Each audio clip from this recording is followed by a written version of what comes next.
తెలంగాణలో ఆపరేషన్ ఆకర్ష్ వేగం పుంజుకుంది. కాంగ్రెస్ పార్టీ దూకుడు మీద ఉంటే బీఆర్ఎస్ పార్టీకి షాకుల మీద షాకులు తగులుతున్నాయి. మొన్న మాజీ స్పీకర్, మాజీ వ్యవసాయ మంత్రి పోచారం శ్రీనివాసరెడ్డి ఇంటికి స్వయంగా సీఎం రేవంత్ రెడ్డి వెళ్ళి కండువా కప్పి పార్టీలో చేర్చుకోగా నిన్న రాత్రి సడన్గా Jagtial MLA doctor Sanjay Kumar CM Revanth సమక్షంలో కాంగ్రెస్ పార్టీ తీర్థం పుచ్చుకున్నారు. అత్యంత సన్నిహితుడు కేసీఆర్ కూతురు కవితకి అత్యంత సన్నిహితుడిగా ఉన్నారు సంజయ్ కుమార్. జగిత్యాల నుంచి 2 సార్లు ఆయన ఎమ్మెల్యేగా గెలిచారు. ఆయనకు వైద్యునిగా కూడా అప్పటికే మంచి పేరుంది. అలాంటి సంజయ్ కుమార్ కేసీఆర్ కుటుంబానికి చాలా సన్నిహితంగా, కేటీఆర్, కవిత, కేసీఆర్ అందరికీ దగ్గర వ్యక్తిగా ఉన్న సంజయ్ కుమార్ సడన్గా పార్టీ మారిపోయారు. ఇది ఆ పార్టీకి ఊహించని షాక్. బీఆర్ఎస్ పార్టీకే కాదు, కాంగ్రెస్ పార్టీలో కూడా ఊహించని షాక్ తగిలింది. ఇది కాంగ్రెస్ పార్టీ మాజీ మంత్రి, జగిత్యాల మాజీ ఎమ్మెల్యే, ప్రస్తుతం ఎమ్మెల్సీగా ఉన్న జీవన్ రెడ్డి అక్కడి నుంచి జగిత్యాల నుంచి గతంలో ప్రాతినిధ్యం వహించారు. సంజయ్ కుమార్పై వరుసగా 2 ఎన్నికల్లో ఆయన ఓడిపోయారు. అయితే తనకు కనీస సమాచారం లేకుండా 40 ఏళ్ల సీనియర్ని తనకు కనీస సమాచారం లేకుండా సంజయ్ కుమార్ని ఎలా చేర్చుకుంటారంటూ జీవన్ రెడ్డి కూడా ఆగ్రహం వ్యక్తం చేస్తున్నారు. జీవన్ రెడ్డి నివాసానికి, జగిత్యాలలో నివాసానికి విప్లు అడ్లూరి లక్ష్మణ్ కుమార్, ఆది శ్రీనివాస్, జిల్లాకు చెందిన ఎమ్మెల్యేలు కూడా వాళ్ళు వెళ్ళి చర్చలు జరుపుతున్నారు. జీవన్ రెడ్డిని సముదాయించే ప్రయత్నం చేస్తున్నారు. అయితే జీవన్ రెడ్డి మాత్రం తగ్గడం లేదు. సంజయ్ కుమార్ను చేర్చుకోవడాన్ని ఆయన తప్పుపడుతున్నారు. తనకు సమాచారం ఇవ్వలేదని ఘాటుగా వ్యాఖ్యలు చేస్తున్నారు, మండిపడుతున్నారు. ఆయన ఏమన్నారు ఒకసారి విందాం. అక్కడ వాళ్ళిద్దరు నాయకులతో జీవన్ రెడ్డి ఏం మాట్లాడారో ఒకసారి చూద్దాం. ప్రజా జీవితంలో ఎందుకు వ్యక్తిగత లేకుండా ప్రజా జీవితం ఎందుకు వ్యక్తి గౌరవం లేకుండా ప్రజా జీవితం ఎందుకు పదవి ఎందుకు కోరుకుంటావు? నాకైతే గౌరవం కోసం అనుకుంటారు. నేను సరే రకరకాల ఆలోచనలు ఉంటాయి కావచ్చు, ఒక్కరికి విషయం నా దృష్టిలో మాత్రం నేను ఎంతో గౌరవం కోరుకుంటాను. ఆ గౌరవం లేనప్పుడు పదవి ఎందుకు అంటుంటే ఇంతకాలం అయితే గౌరవంతో కొనసాగిన 4 దశాబ్దాలు ఏ పదవి లేకుండా వాళ్ళకు రాజ్యం అప్ప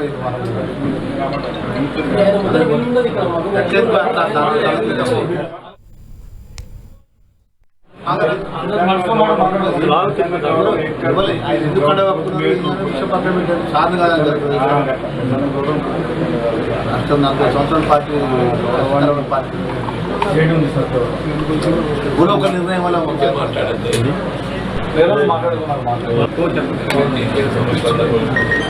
సమయం దాటిన సమయం సందర్భం ఉంటుంది. ఆ సమయం దాటిన తర్వాత దీనికి వీలు ఉంటుంది. కొంచెం నిర్ణయం అనేది సమయాన్ని ఉంటాయి, నిర్ణయం ఉంటుంది. సమయం దాటిన నిర్ణయం వీలు తోలుకపోయాలి అన్నీ కూడా తెలియలేదా కొంచెమన్నా? నా ఊరోడు కాబట్టి నన్ను ఊర్లో మాట్లాడుతుంటే 40 ఏళ్ళ సేవ చేస్తున్న పార్టీ కొరకు అటు ఒక్కొక్క మాట మాట్లాడుతూ చెవులు పడ్డాయి. ఎట్లా మరి మీరు ఆ మాత్రం పట్టించుకోకపోతే మీరు మంత్రి కోపం రారాదా?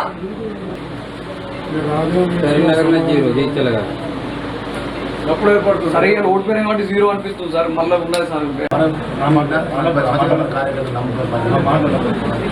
వాళ్ళకు రాజ్యం అప్ప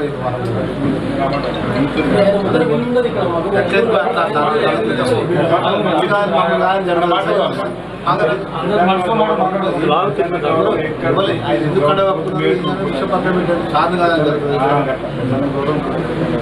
అర్థం 40 సంవత్సరాల పార్టీ ఒక నిర్ణయం వల్ల మాట్లాడద్దు.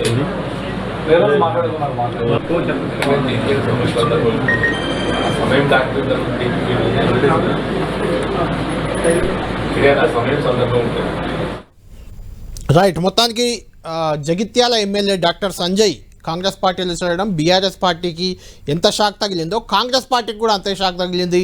సీనియర్ నేత జీవన్ రెడ్డి చూస్తున్నాం చాలా ఆవేదన వ్యక్తం చేస్తున్నారు. కనీసం ఒక మాట చెప్పకుండా చేర్చుకున్నారు. తనకు కనీస గౌరవం ఇవ్వలేదంటూ కూడా ఆయన మండిపడుతున్న పరిస్థితి. అంతేకాదు సమయానికి నిర్ణయం తీసుకోవాలి, సమయం దాటిపోయాక నిర్ణయం తీసుకుంటే లాభం లేదంటూ తనను సముదాయిస్తున్న ఎమ్మెల్యేలు ఆది శ్రీనివాస్, అడ్లూరి లక్ష్మణ్ కుమార్తో తేల్చి చెప్పిన పరిస్థితి.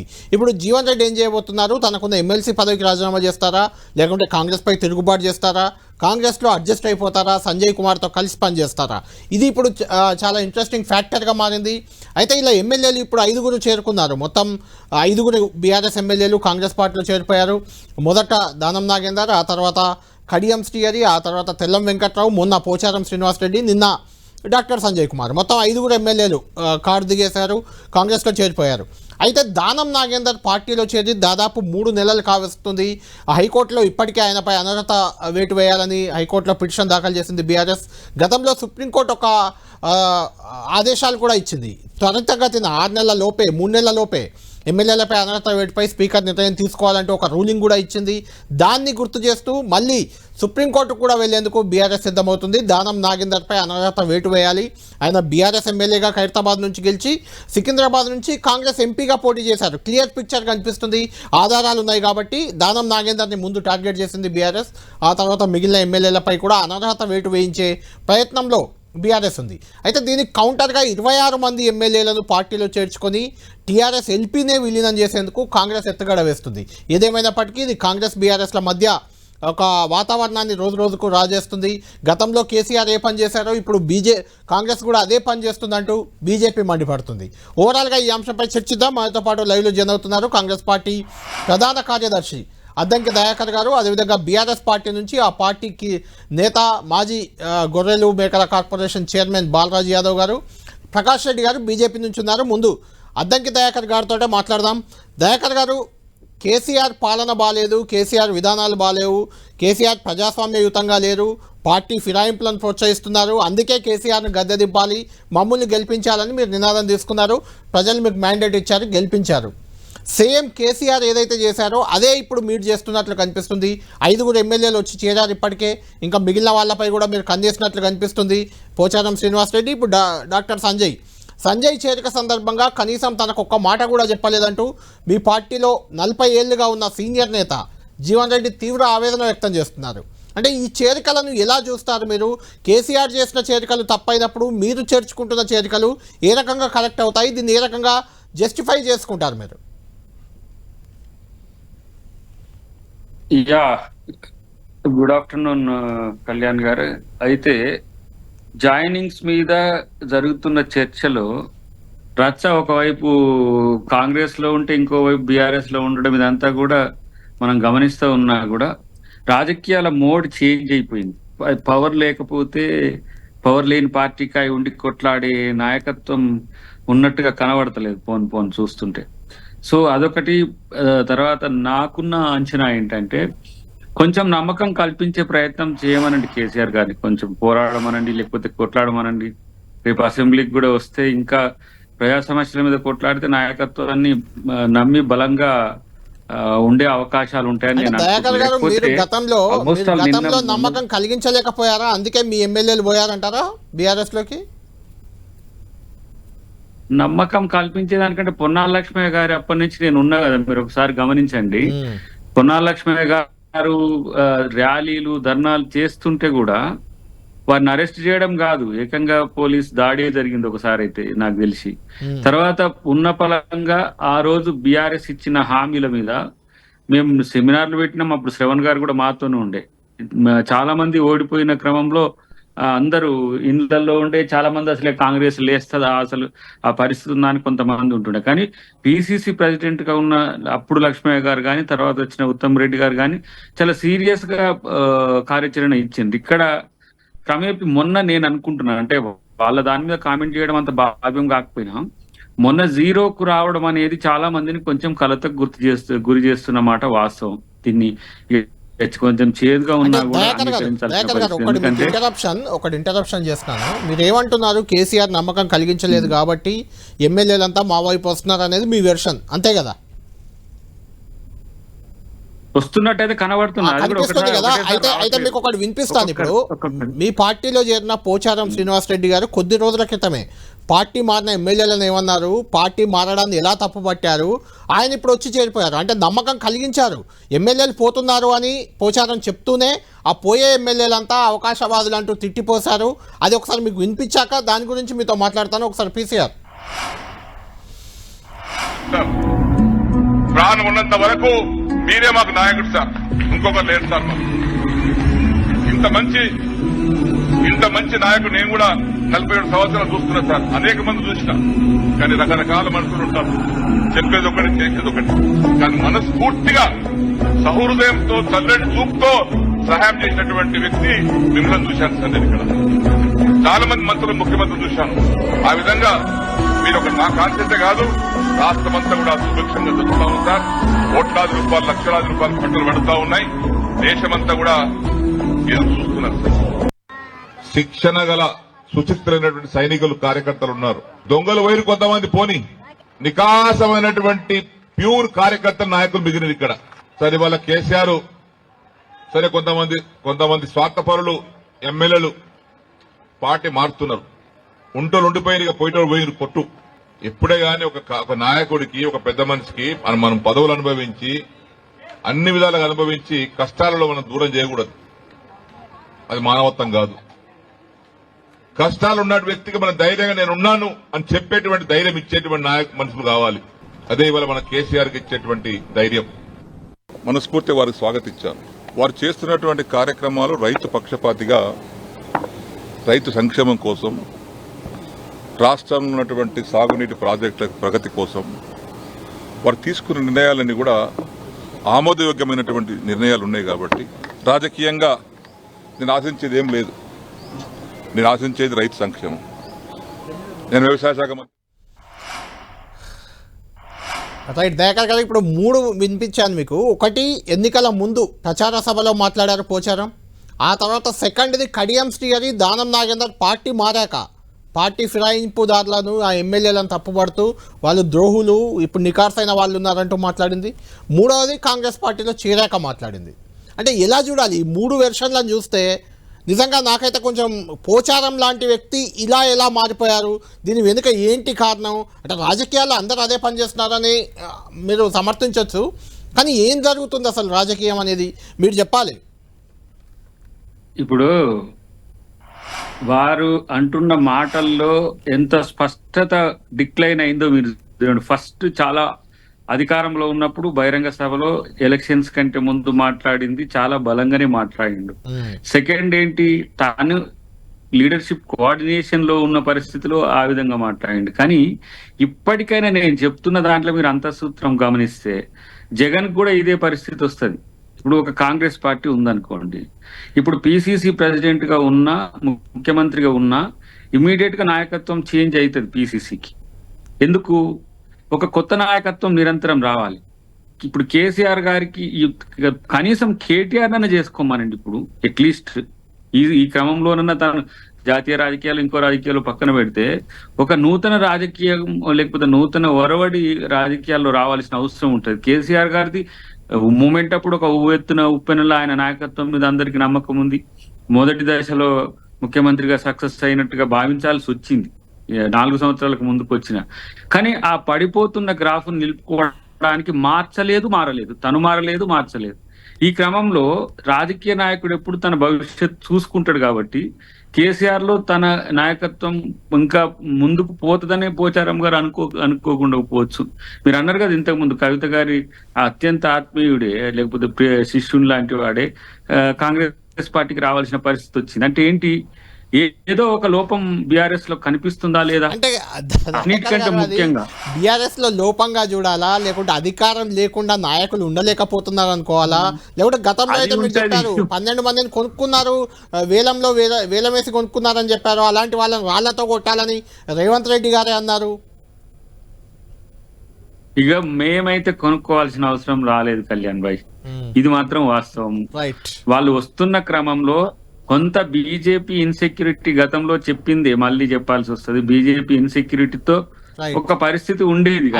ప్రకాష్ రెడ్డి గారు ఇన్సెక్యూరిటీ ఎంతవరకు ఉంది, అది కారణం ఆయనతో మాట్లాడదాం. దానికంటే ముందు బాలరాజు గారు, అయిపోయిందిలే, అది కూడా దాటిపోయింది. ఏం చేయలేదు బీజేపీ కూడా. కానీ బాలరాజు యాదవ్ గారు ఉన్నారు. బాలరాజు యాదవ్ గారు మీరు చెప్పాలి, ఎందుకు మొన్న పోచారం శ్రీనివాస్ రెడ్డితో రేవంత్ రెడ్డి ఇంట్లో చర్చలు జరుపుతుంటే మీరు ఎందుకు అక్కడికి వెళ్ళారు? అక్కడ వెళ్ళి అరెస్ట్ కూడా అయ్యారు, మీరు అరెస్ట్ అయి తీసుకెళ్లారు, బెయిల్ పై ఉన్నారు ఇప్పుడు ప్రస్తుతానికైతే. ఏంటి అంటే మీరు తీసుకున్నప్పుడు కరెక్ట్, వాళ్ళు పార్టీ మారితే ఇప్పుడు తప్ప? పోచారం శ్రీనివాస్ రెడ్డిని కూడా మీరు టీడీపీ నుంచే కదా తెచ్చుకున్నారు. కళ్యాణ్ గారు, ముందుగా మీకు అది ఇంకా 10 టీవీ ప్రేక్షకులకి, యాజమాన్యానికి, ప్యాన్ లో పెద్దలు డాక్టర్ అద్దంకి దయాకర్ గారికి, ప్రకాష్ రెడ్డి గారికి నమస్కారం. ఇలా ఎవరైతే పార్టీ మారుతున్న వాళ్ళని సన్ఫ్లవర్లు అందామా లేకపోతే వీళ్ళు పవర్ ఫ్లవర్లు అందామా అర్థం చేసుకోవాలి. వీళ్ళు పవర్ ఫ్లవర్లు అంటే ఏ పవర్ ఇటు వాళ్ళు తిరుగుతున్నారు. ఇక తిరుగుతున్న వాళ్ళని ఏమని మాట్లాడాలి చెప్పండి. ఇంకోటి కూడా కళ్యాణ్ గారిని చెప్తా ఉన్నా, మేము పోచారం శ్రీనివారెడ్డి గారు ఇప్పటికి కూడా మా ఎమ్మెల్యే ఉన్న కండువా మారవచ్చు తప్ప వాళ్ళు మా పార్టీలో ఉన్నట్టే. బీఆర్ఎస్ పార్టీ ఎమ్మెల్యేనే, బీఆర్ఎస్ పార్టీ గుర్తుపైన గెలిచిన వాడే. కాబట్టి మా పార్టీ ఎమ్మెల్యేకి మేము పోతే మమ్మల్ని అరెస్ట్ చేసి మమ్మల్ని జైల్లో పెట్టే ప్రయత్నం ఈ కాంగ్రెస్ ప్రభుత్వం చేసింది. మా ఎమ్మెల్యే ఇంటికి మేము పోతే అసలు అరెస్ట్ చేయాల్సింది ఎవరినండి?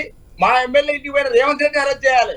మా ఎమ్మెల్యేను కొనుగోలు చేద్దామని ఆశ చూపి, పదవాశ చూపి, పైసల ఆశ చూపి కొనుగోలు చేద్దామన్న రేవంత్ రెడ్డి అరెస్ట్ చేయాలి తప్ప మా ఎమ్మెల్యే ఇంటికి మేము బీభామిస్తే కేసీఆర్ నాయకత్వంలో గెలిచిన ఎమ్మెల్యే ఇంటికి మేము పోతే మమ్మల్ని అరెస్ట్ చేస్తా ఉండ్రు. ఇది ఎక్కడ అన్యాయం? అంటే బాలరాజు గారు అంటే మీ ఎమ్మెల్యేలు అందరి ఇంట్లోకి వాళ్ళ అనుమతి లేకుండా వాళ్ళు రమ్మనకుండా మీరు వెళ్ళిపోతారా? కుదరదు కదా అలా. అది ఇల్లు అనేది ఆయన ప్లేస్. అది కళ్యాణ్ గారు, ఇప్పుడు మీరు పిలిచారు, మేము వచ్చాము.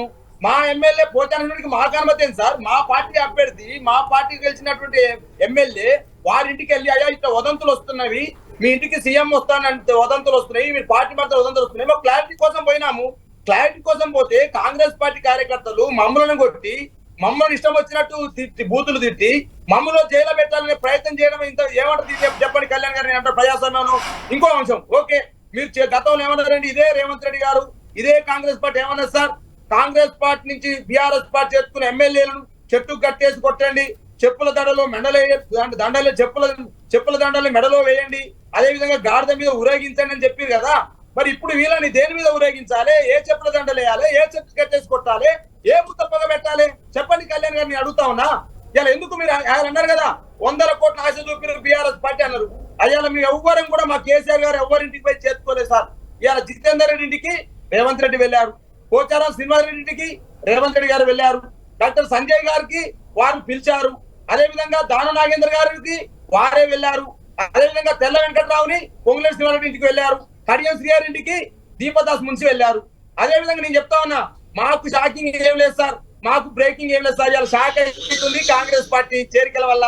దాన నాగేందర్ జైన్ అయితే విజయారెడ్డి సైలెంట్ అయింది, తెల్ల వెంకట్రావు జైన్ అయితే అక్కడ కాంగ్రెస్ పార్టీ నాయకుడు ఉన్నటువంటి పార్టీ ఎమ్మెల్యే ఆయన సైలెంట్ అయ్యిండు. కడియం సిఆర్ జైన్ అయితే ఒక ఇందిరా అనేటువంటి కాంగ్రెస్ నాయకురాలు గాంధీ భవన్ ముందు పెద్ద ఎత్తున ఆందోళన చేసింది, మహిళలు వచ్చి ఆయన చేసుకోవద్దు, ఏం చేసుకోవద్దు అని చెప్పేసి. డాక్టర్ సంజయ్ గారు జైన్ అయితే ఇలా జీవన్ రెడ్డి గారు పరిచయం అవుతా ఉన్నారు. పరిచయం మాకు లేదు సార్, కాంగ్రెస్ పార్టీకి పరిచయం ఉంది, కాంగ్రెస్ పార్టీ నాయకత్వానికి పరిచయం ఉంది. ఇలా ముఖ్యమంత్రి పీఠం మీద ఉన్న కూర్చున్నట్టు రేవంత్ రెడ్డికి పరిచయం ఉంది. ఎందుకు ఇలా మీకు 64 మంది ఎమ్మెల్యేలు మీకున్నారు, మీకు సపోర్ట్ చేస్తున్న సిపిఐకి ఒక ఎమ్మెల్యే ఉంది, 65 మంది ఉన్నారు.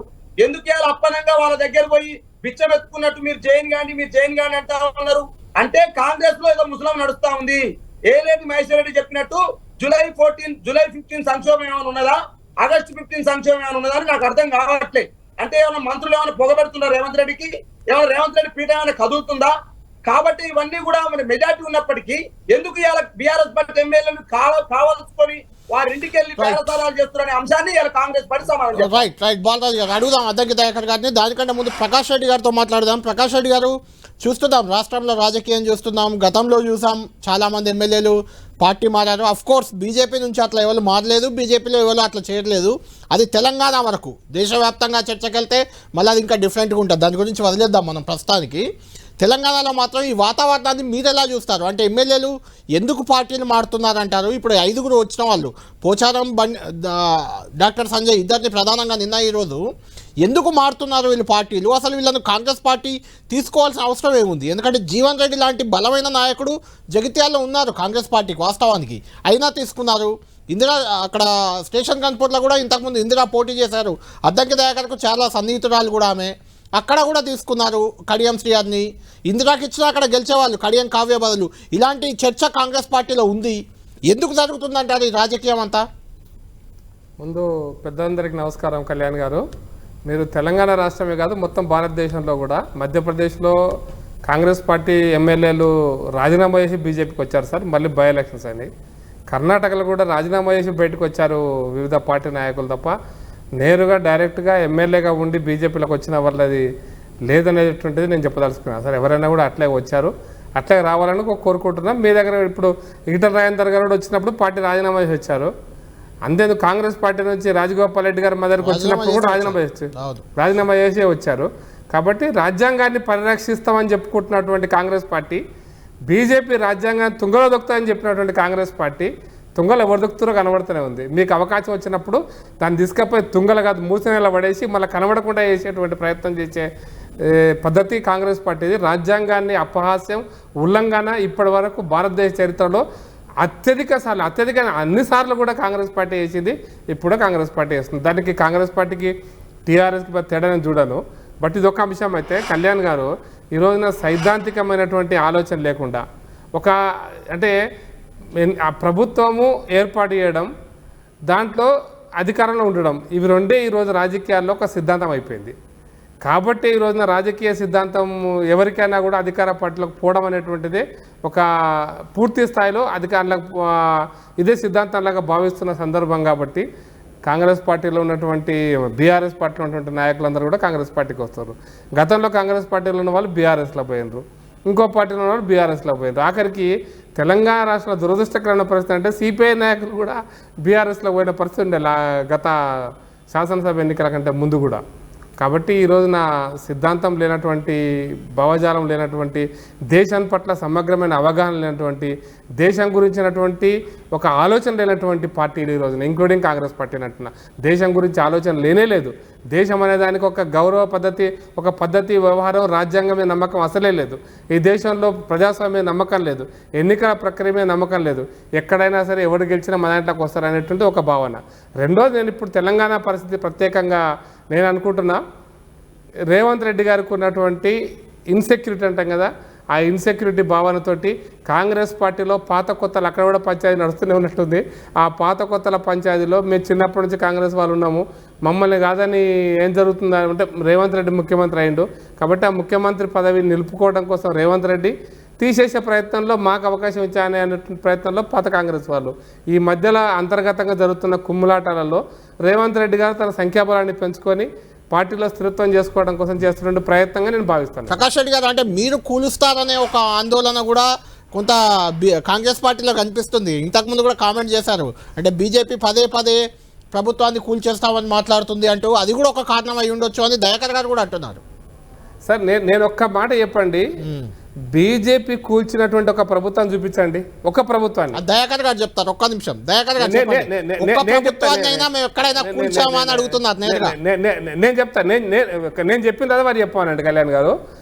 ఇప్పటి వరకు ఈ దేశంలో 90 సార్లు ఆర్టికల్ 356ను ఉపయోగించి 356 అధికారాన్ని ఉపయోగించి రాష్ట్ర నంబూత్రిపాద ప్రభుత్వం, కమ్యూనిస్టు ప్రభుత్వం నుంచి తెలంగాణ ఉమ్మడి ఆంధ్రప్రదేశ్ రాష్ట్రంలో ఎన్టీ రామారావు ప్రభుత్వంతో మొదలుపెట్టి ఈ దేశంలో అనేక రాజకీయ పార్టీల ప్రభుత్వాలను, ప్రతిపక్ష పార్టీల ప్రభుత్వాలను కూల్చినటువంటి చరిత్ర 90 సార్లు 356 అధికారాన్ని ఉపయోగించినటువంటి చరిత్ర నెహ్రూ కాంగ్రెస్ నుంచి ఇందిరా కాంగ్రెస్ దాకా, మొన్న పివి నరసింహరావు కాంగ్రెస్ దాకా, ఇంకా మొత్తం మన్మోహన్ సింగ్ కాంగ్రెస్ దాకా ఉంటుంది. బీజేపీ 356 ఆర్టికల్ ఇప్పటివరకు ఒక్కటి చూపించండి. ఆర్టికల్ 356 ఉపయోగించి ఫెడరల్ వ్యవస్థ మీద గగ్గోలు పెడుతుంటారు కాంగ్రెస్ పార్టీలో, ఒక్కటి చూపించండి. అంటే మీ స్టైల్ వేరే ఉందిలేండి, ప్రభుత్వాన్ని కూల్చే స్టైల్ డిఫరెంట్ గా ఉంది. మహారాష్ట్రలో చూసాం కదా, రెండు పార్టీలను చీల్చి మూడో పార్టీని తయారు చేసి అక్కడ అధికారంలోకి వచ్చారు కదా. నేను కళ్యాణ్ గారు నేను క్లారిటీ ఇస్తా. మహారాష్ట్రలో శివసేన, బీజేపీ కలిసి పోటీ చేసినాయి సార్, కలిసి పోటీ చేసినాయి. కాంగ్రెస్ పార్టీ మా పొత్తును చెడగొట్టి మేము ముఖ్యమంత్రి ఉద్ధవ్ ఠాక్రే తీసుకుపోయే ప్రయత్నం కాంగ్రెస్ పార్టీ ముందు చేసింది. కాంగ్రెస్ పార్టీ దుర్మార్గం, ఏదైనా రాజ్యాంగ విరుద్ధమే కదా, అది కూడా రాజ్యాంగ విరుద్ధమే కాంగ్రెస్ పార్టీ చేసింది. మేము కలిసి పొత్తులో ఉన్నప్పుడు మా దాంట్లో విడగొట్టి అధికార దాహంతో కాంగ్రెస్ చేసింది పనిచేస్తుంది. మీరు అనవసరంగా ఆరోపిస్తున్నారు. బీజేపీ ఎక్కడ ఏ ప్రభుత్వాన్ని కూల్చే ప్రయత్నం ఇప్పటి వరకు చేయలేదు, ఆ పని కాంగ్రెస్ పార్టీ చేస్తుంది అనేది ఒక మాట. రెండవది, అనర్హత వేటు మీకు సుప్రీంకోర్టు, మీరు అడ్వకేట్ కూడా, లా కూడా చదివారు కాబట్టి సుప్రీంకోర్టు ఈ మధ్య ఒక డైరెక్షన్ ఇచ్చింది, 3 నెలల్లో తేల్చేయాలి అనర్హత వేటు పిటిషన్లు అన్నీ అని. దానం నాగేందర్పై వేసిన దానిపై సుప్రీంకోర్టుకు వెళ్లేందుకు కూడా రెడీ అవుతుంది బీఆర్ఎస్. ఆల్రెడీ హైకోర్టులో ఉంది, హైకోర్టు ఇంకా తేల్చలేదు, 27వ తేదీ హియరింగ్ ఉంది. అంటే అనర్హత వేటు పడితే ఎదుర్కోవడానికి కూడా మీరు సిద్ధంగా ఉన్నారా? ఈ ఎమ్మెల్యేలను చేర్చుకోవడం ద్వారా, లేదంటే ఎల్పీ విలీనానికి రంగం సిద్ధం చేస్తున్నారా? ఏం జరగబోతుంది? ఒకటి, సరే బీజేపీ ఎట్లా ప్రభుత్వాలని కూలుస్తుంది అనేది నాకంటే మీరే మంచిగా చెప్పిండ్రు, దాని మీద పెద్ద చర్చ అక్కర్లేదు, దేశానికి తెలుసు కొత్తగా ఏమి.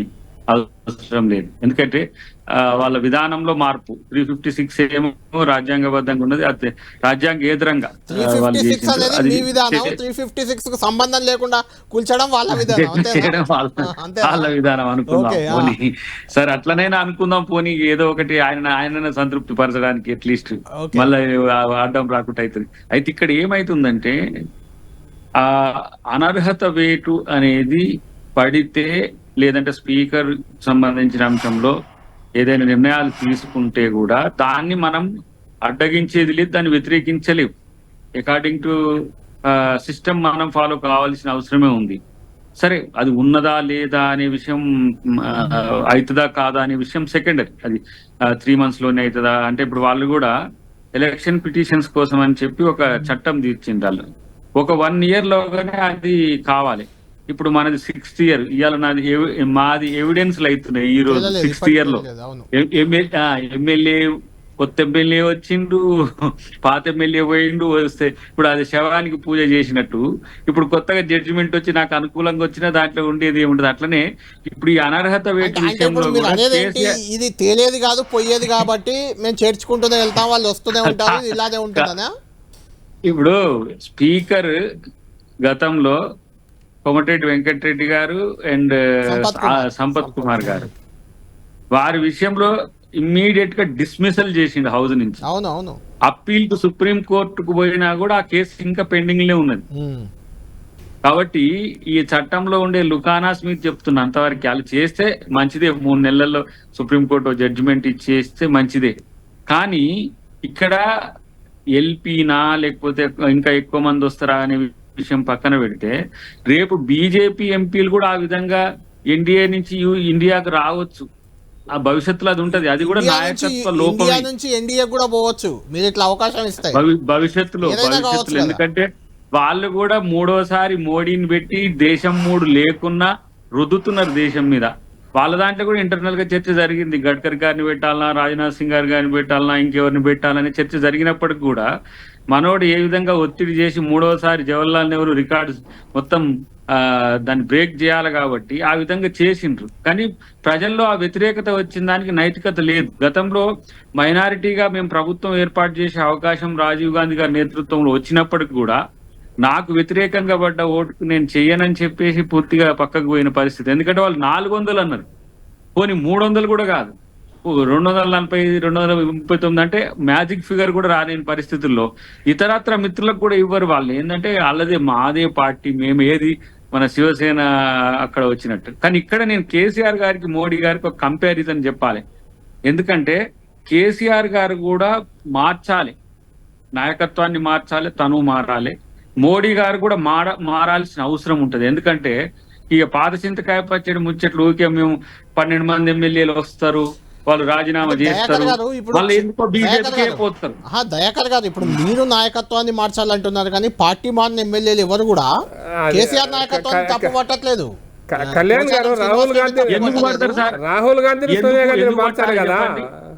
రాహుల్ గాంధీ సోనియా గాంధీ ఏసీసీ ప్రెసిడెంట్ సోనియా గాంధీ నడిపించేది ఎవరో ప్రజలు. సోనియా గాంధీ రాహుల్ గాంధీ తప్పితే కాంగ్రెస్ పార్టీలో ఇంకొక లాగానే ఆగుపడరు. దళితుడు అయినందుకు కనపడతలేడో మరి మల్లికార్జున ఖర్గే గారు ఆకారంలో చిన్నగా ఏమైనా మామూలుగా ఉండడా,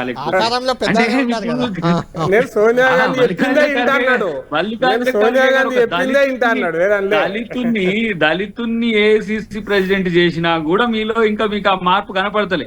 మీరు ఇప్పుడు వయనాడులో రాజీనామా చేస్తే మళ్ళీ ప్రియాంక గాంధీ కదా అక్కడికి వెళ్తున్నారు. ప్రియాంక గాంధీని ఇప్పుడు తీసుకురావాల్సిన అవసరం ఉన్నది. రేపటి రోజున మాకు దన్నుగా 2 వైపులా అటు సౌత్ కు నార్త్ కు ఉండాలంటే డెఫినెట్ గా మాకు ఆ నాయకత్వం అవసరం. సోనియా గాంధీ గారి ఆరోగ్యం కొంచెం క్షీణించిన పరిస్థితి, ఇవ్వలేని పరిస్థితి, మా చుట్టే మా గాంధీ. చెప్పు బాలరాజు గారు, చెప్పండి ఏదో మధ్యలో చెప్తున్నాండి. అద్దంకి దయాకర్ ఎంత ముద్దుగా మాట్లాడుతున్నాండి. మా కేటీఆర్ గారు ఇక్కడ వర్కింగ్ ప్రెసిడెంట్ అయితేనేమో, కేటీఆర్ గారు వస్తేనేమో ఫ్యామిలీ కుటుంబం ప్రెసిడెంట్ చేయమని అట్లీస్ట్ ఇక ఓయనాడికేమో ప్రియాంక గాంధీ అవసరం ఉందని మాట్లాడుతున్నాడు.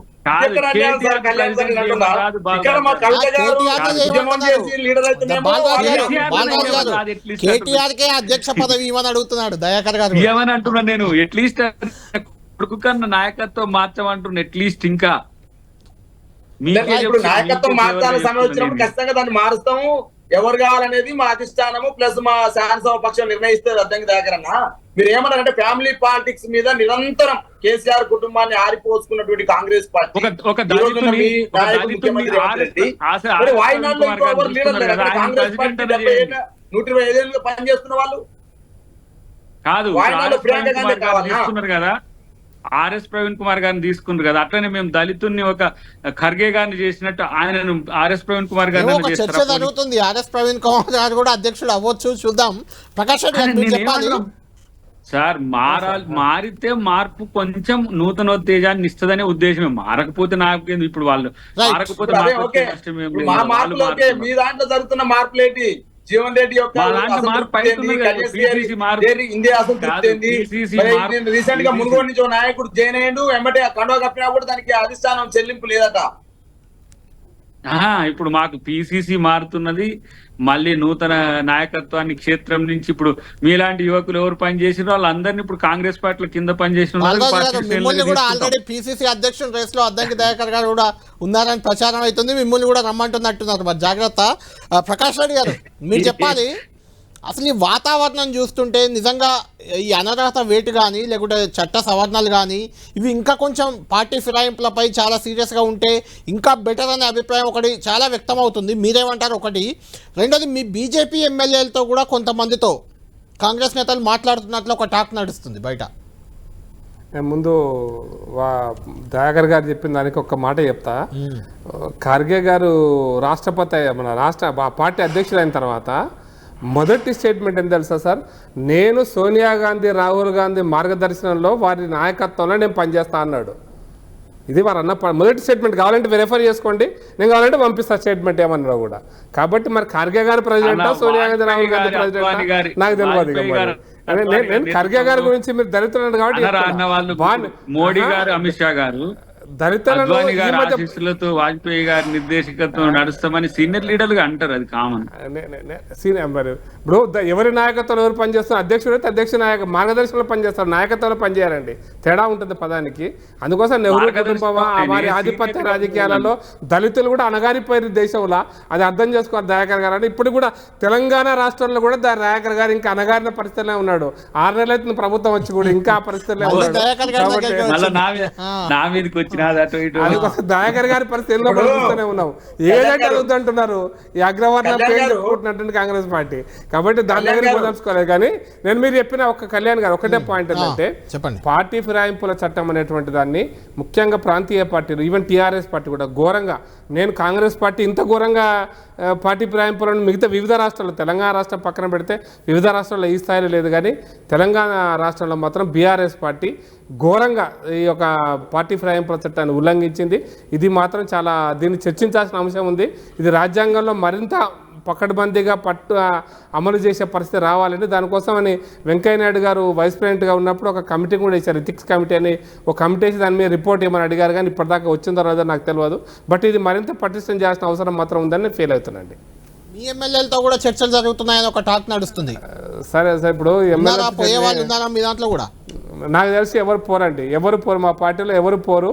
మా పార్టీలో పోయే అవకాశం ఉండదు. ఎందుకంటే మాకు మా పార్టీలోంచి సిద్ధాంతం అనేటువంటిది ముఖ్యమైనప్పుడు ఎందుకు సిద్ధాంతం కోసం కాకుండా టికెట్ కోసం వచ్చిన వాళ్ళకి సార్ ఇచ్చారు, కొంతమందికి టికెట్ ఇచ్చారు, వాళ్ళు గెలిచారు కూడా. నేను టికెట్ కోసం వాళ్ళు వచ్చిన తర్వాత వాళ్ళ సిద్ధాంతాన్ని అంటబెట్టిస్తే, వాళ్ళ సిద్ధాంతం అర్థం చేయించగలిగితే వాళ్ళు ఉండిపోతారు.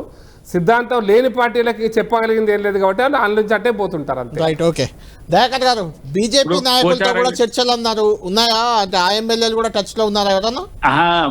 మొత్తంగా బీజేపీది ఇంకొక సంవత్సరం తర్వాత తెలుస్తుంది మీకు మొత్తం. ఎందుకంటే ఇప్పుడు అది నివురుగప్పు నిప్పుల్లా ఉంది. ఇప్పుడు మాట్లాడితే చాలా ప్రిడిక్టివ్ గా ఉంటది. కానీ ఇప్పుడు మీరు వస్తున్న వాళ్ళలో కూడా మీరు చూడండి, పోచారం గారు కల్ట్ టిఆర్ఎస్ కాదు, దానం గారు కల్ట్ టిఆర్ఎస్ కాదు, ఇంకా ఆయన కాంగ్రెస్ పార్టీ నేపథ్యమే. కేకే గారు, కడియం శ్రీహరి గారు, వారు కూడా టిఆర్ఎస్ కాదు, వాళ్ళు టీడీపీ నేపథ్యం. ఇట్లా మీరు ఉంటే టిఆర్ఎస్ ఒరిజినల్ గా టిఆర్ఎస్ లో పుట్టి పెరిగి టిఆర్ఎస్ కోసం కష్టం చేసిన వాళ్ళని టిఆర్ఎస్ విస్మరించింది. వాళ్ళు ఈ రోజు ఆ పార్టీని వీడిపోవాలంటే ఇప్పుడు సపోజ్ ఒక మాట చెప్తాను నేను మా ప్రాంతంలోనే ఇప్పుడు జగదీష్ రెడ్డి గారు పార్టీని వదిలిపెట్టుకోవాలంటే పోతారా ఒక మాట అనుకుందాం అట్లా నిరంజన్ రెడ్డి గారు ఉన్నారు ఇట్లా కొంతమంది నేను మనం జేఎస్ లో ఉన్నప్పుడు చూసినాం కదా వాళ్ళ పార్టీ విచారధార వాళ్ళు దేనికోసం కొట్లాడిండ్రు కేసీఆర్ కొరకు ఎందుకున్నారు అనేది వాళ్ళు నిక్కచ్చిగా ఉన్నారు కానీ బొంతు రామ్మోహన్ వచ్చాడు కదా మీ పార్టీలోకి అవుట్ సోర్స్ మేయర్ చేశారు, హైదరాబాద్ మేయర్ చేసిన వచ్చాడు. ఇక ఆయనకి ఇప్పుడు ఆయన కోరుకున్న ఎమ్మెల్యే అయితే తీసుకొచ్చేదో ఆయనకు అదృష్టం అదే కోరికలు పెరిగిపోతుంటాయి, ఆస్పిరేషన్లు పెరుగుతాయి, అదే అధికార దాహమే కారణమా అనేది చర్చ అంతా. నేనేమంటున్నా మొత్తము అప్పుడు మేము లెక్క పెడితే 42 మంది పైచిలకు ఆ 84లో 42 మంది పైచిలకు వచ్చినప్పుడు ఒక డైలాగ్ వాడినాం మేము, గుర్తుందో మీకు లేదో, ఫిరాయింపులే ఫిరంగులైతే. అవును, ఇప్పుడు కూడా ఉద్యమం మరి అది మా వాళ్ళే కదా, దానం మా వాళ్ళేనా, అంతో ఇంతో మాతకు టీడీపీని అంటగట్టిండ్రు కాబట్టి ఆ టీడీపీ ఆకోళ్ళు ఇటే వచ్చి ఇప్పుడు కడియం శ్రీయర్ గారైనా పోచారం గారైనా ఇప్పుడు కొంతమంది ఇప్పుడు నేపథ్యం అంతా గతంలో టీడీపీతో పొత్తులో ఉన్నప్పుడు కూడా ఆ ప్రేమలు ఉన్నాయి కానీ ఇప్పుడు ఇగో రాజకీయం ఇదంతా కాదు, ఇది సేక్ ఆఫ్ డిస్కషన్ కాదు, రాజకీయాలు మారుతున్న పరిస్థితుల్లో అధికారమే లక్ష్యంగా ముందుకు పోతున్న క్రమంలో ప్రతి ఒక్కరు అధికారంతో ఉండాలని కోరుకుంటున్న రోజులు ఈ రోజులు. కాబట్టి గతంలో పార్టీ మారాలంటే కూడా ఏంది వాళ్ళ ప్రాణం పోయినట్టుగా భావించిన నాయకత్వాన్ని చూసినాం మేము.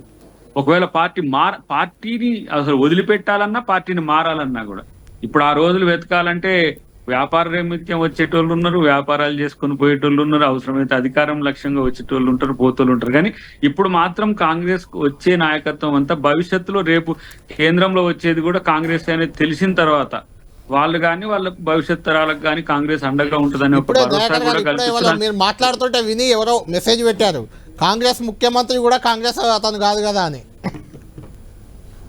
కాంగ్రెస్ కు వచ్చినాకనే కదా పిసిసి ప్రెసిడెంట్ అయినాక కూడా కాంగ్రెస్ కాదంటే మనం ఏం చేయలేము. మరి అట్లంటే కేసీఆర్ కూడా కాంగ్రెస్ కాదు, మరి గతంలో పనిచేసిన అనేక మంది కాంగ్రెస్ నాయకులు కాదు, చంద్రబాబు నాయుడు కాంగ్రెస్, జగన్ కాంగ్రెస్.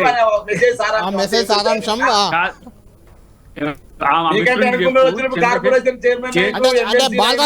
బాలరాజు గారు ఇది వాళ్ళకే అడ్వాంటేజ్ అవుతుంది. అంటే వేరే పార్టీ నుంచి ఇప్పుడు వచ్చే వాళ్ళు కూడా రేపు ముఖ్యమంత్రి కావచ్చు అని ఇంకెక్కువ మంది పోతారేమో చూసుకోండి మీ పార్టీ నుంచి, జాగ్రత్త. పునాది తగ్గింది, వ్యాపార ధోరణి పెరిగింది, ఆర్థిక లాభాల ఆకాంక్ష పెరిగింది. కాబట్టి ఇలా పవర్ వైపే ఉండాలనే ఆలోచన విధానం ఎప్పుడైతే రాజకీయాల్లో వచ్చిందో ఈ సైద్ధాంతిక పునాది ఎక్కడ ఉంటుంది, ఈ రాజకీయాలు ప్రజల కోసం రాజకీయాలు ఎక్కడ ఉంటాయి, ప్రజల కోసం అనే ఆలోచన ధోరణి మారడమే రాజకీయాల్లో జరుగుతున్నటువంటి ఈ తంతుని నేను పర్సనల్ వ్యతిరేకిస్తా ఉన్నా. కానీ దాన్ని ప్రారంభించిందే బీఆర్ఎస్ అంటే మీరు ఏం చెప్తారు? ఎందుకంటే సమైక్యాంధ్ర సభలో బాలరాజు యాదవ్ అక్కడికి వెళ్ళి ఒంటరిగా వెళ్ళి దెబ్బలు తిని వచ్చాడు. ఆయన ఎమ్మెల్యేగా ఎంపీగా పోటీ చేయడానికి అర్హుడు కానప్పుడు మిగిలిన ఎవరో వేరే పార్టీల నుంచి వచ్చిన వాళ్ళు అర్హులు అయినప్పుడు ఏంటి రాజకీయం ఏంటిగా? అదే సార్, ఇప్పుడు కళ్యాణ్ గారు సీనియర్ జర్నలిస్ట్, ఈ రాష్ట్ర రాజకీయాలు అనేక సంవత్సరాలుగా మీరు పరిశీలిస్తా ఉన్నారు, సీనియర్ జర్నలిస్ట్. నేను కాదని మీరు అన్న మాట, ఈ ధోరణి ఏదైతే ఉందో ఈ ధోరణి మంచిది కాదు. రాజకీయాలకు అంటున్నా ప్రజా సంక్షేమానికి మంచిది కాదు, ప్రజల కోసం కొట్లాడేటువంటి ఒక ఆలోచన ఉన్న వాళ్ళకి ఇది మంచిది కాదు. అద్దంకి దయాకర్ గారు ఉన్నారు, వారి మీద సింపతానికి అనుకోకండి. నేను ఇలా వారు తెలంగాణ ఉద్యమంలో క్రియాశీలకంగా ఉన్నారు, ఒక సామాజిక ఉద్యమంలో క్రియాశీలకంగా ఉన్నారు. వారు ఎమ్మెల్సీ అనౌన్స్ చేసి మారిన సందర్భాన్ని కూడా చూసినాం. ఇప్పటికి కూడా 190 చెప్పారు కళ్యాణ్ గారు, మీరు కంగారు కూడా చెప్పారు మీ టీవీలో. నేను ఏమంటే ఇప్పటికి 200 రోజులు అవుతుంది. ఇటువంటి ఒక డాక్టరేట్, ఆయన ఉద్యమంలో ఉన్నవాడు, సామాజిక నేపథ్యం ఉన్నవాడు, ఎందుకు ఉపయోగించుకుంటుంది కాంగ్రెస్ పార్టీ? ఇలా బీఆర్ఎస్ పార్టీ కూడా సార్ మాకేం నేపథ్యం లేదు సార్. ఇలా తెలంగాణ ఉద్యమ నేపథ్యమే మా నేపథ్యం, వామపక్ష ఉద్యమంలో పనిచేయడమే మా నేపథ్యం. ఆ నేపథ్యం చూసుకొని ఇలా కేసీఆర్ గారు మాలాంటి వాళ్ళకి అవకాశం ఇచ్చారు. ఓకే, మీరు అన్నట్టు కొత్త ఎమ్మెల్యేగా ఎంపీగా ప్రమోట్ చేస్తే బాగుండని ఆలోచన విధానం మీలో ఉండొచ్చు. కానీ ఇలా జరుగుతున్నటువంటి ఏదైతే కాంగ్రెస్ పార్టీ దయాకర్ గారు, నేను అనేది మిమ్మల్ని అయినా అద్దంకి దయాకర్ గారైనా ఈవెన్ ప్రకాష్ రెడ్డి గారైనా ఇక్కడ ఉన్న ముగ్గురు కూడా కమిటెడ్గా ఆయా పార్టీల కోసం పనిచేసిన నాయకులే.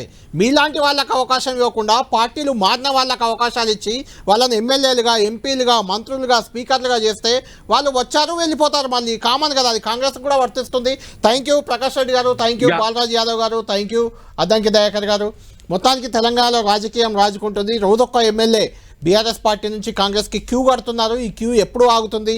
ఇట్లా క్యూ కడుతున్న ఎమ్మెల్యేలు 26 మందికి చేరి 2/3 అంటే శాసనసభ పక్షం విలీనం అయ్యే వరకు వెళ్తుందా, లేదంటే ఆల్రెడీ దానం నాగేందర్పై అనర్హత వేటు సుప్రీంకోర్టుకు వెళ్ళే యోచనలో బీఆర్ఎస్ ఉంది కాబట్టి అనర్హత వేటు ఎవరిపైనైనా పడుతుందా? మనం వేచి చూడాలి.